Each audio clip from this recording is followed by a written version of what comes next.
So I'm pretty sure we've all heard the term, get your 10,000 steps in per day, but why did we land on this magical number?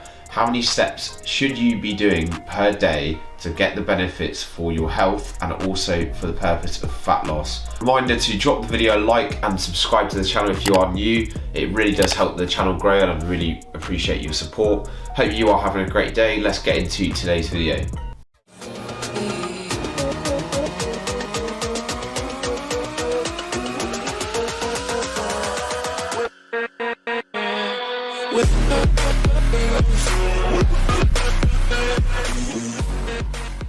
So why is a step count so important for fat loss? It's because of a few reasons, but mainly most people misunderstand the importance of being active outside of your gym sessions in order to create a calorie deficit. So we know that in order to lose fat, you have to be burning more calories than you consume, which is a calorie deficit. However, in practice, this can get difficult if you are not active outside of your gym sessions, because you have to drop your calories super low in order to continue maintaining that deficit, when in most cases, if fat loss is stalling, it's a lot easier to up your activity levels than drop your calories to absurdly low levels. As you can see by this chart, which represents total daily energy expenditure, which is split into 4 components, which are TEF, thermic effect of food, which is how many calories you burn through digesting food, and BMR, which is basal metabolic rate, which is how many calories you burn at rest, so just basic bodily functions, being alive, and then EAT, which is exercise activity thermogenesis, just a fancy way of saying planned exercise sessions, gym, cardio, and NEAT, which is non-exercise activity thermogenesis, which is a fancy way of saying a step count, fidgeting in my seat and just moving about outside of planned exercise sessions. As this chart will show, the basal metabolic rate is going to make up the majority of your total daily energy expenditure, so about 70% of your total calories burned per day are going to be from just being alive, resting, brain functioning, etc.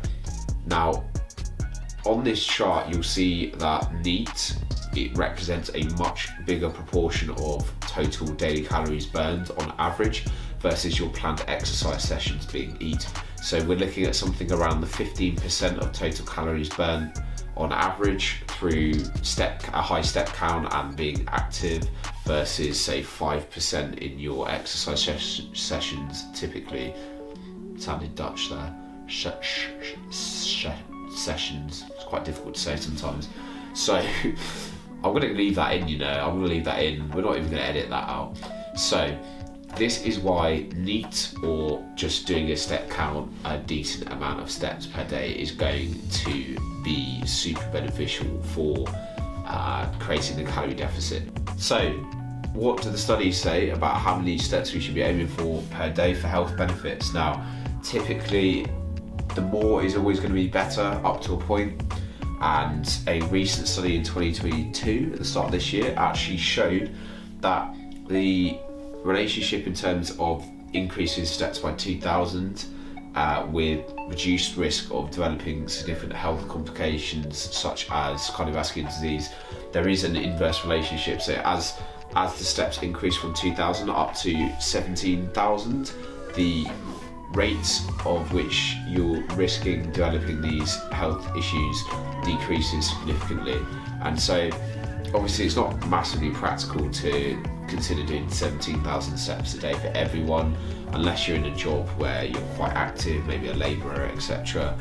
The studies that I've looked at have all concluded that essentially more is better up to a point, and do not discredit doing as many as you can, even if this lands you on 6,000, 8,000 per day on a busy day, for example, because you still are getting decent health benefits from as little as like 6,000 to 8,000 per day.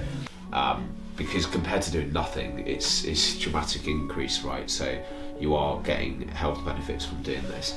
So the studies don't give a specific recommendation, but I'm going to say for the majority of people, a realistic target per day is somewhere between 8 and 10,000 or more. And I would always advise you to do as many as you can that you can consistently fit around your work routine. but 8 to 10,000 is a good ballpark to get the health benefits and also be moving enough to help create this calorie deficit in combination with your gym sessions for the purpose of fat loss. I think another benefit of doing steps is that it's not going to impact the quality of your gym sessions, and if you are doing high intensity cardio sessions on top of weight training, it can be quite difficult to recover and perform at your best in your gym sessions if you are doing a lot of like HIIT training, for example. So there needs to be a balance between obviously what you can enjoy and what you can recover from. Choose the form of cardio that is preferable to you.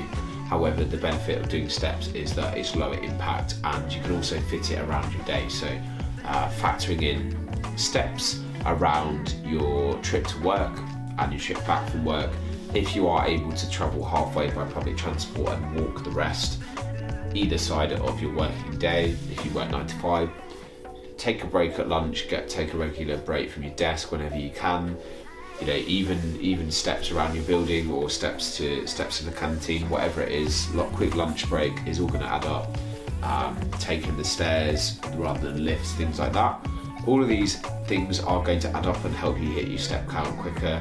Another quick hack for you as well there that I implemented, it does make you look like a psychopath in the gym, so warning on that front. But if you start walking around the gym in your rest periods, you'll be surprised how many steps you can accumulate. I think you'll probably get another 1,000 to 2,000 a day if during your rest periods in the gym, like 2-minute rest periods, whatever it is, just go around the gym, go on a nice walk, and just keep active rather than just sitting on your phone flicking through Instagram on the bench that you sat on. You know, be active in those rest periods. So I hope this video clarifies the importance of doing daily steps for both your health and also for the purpose of making your fat loss as easy as possible.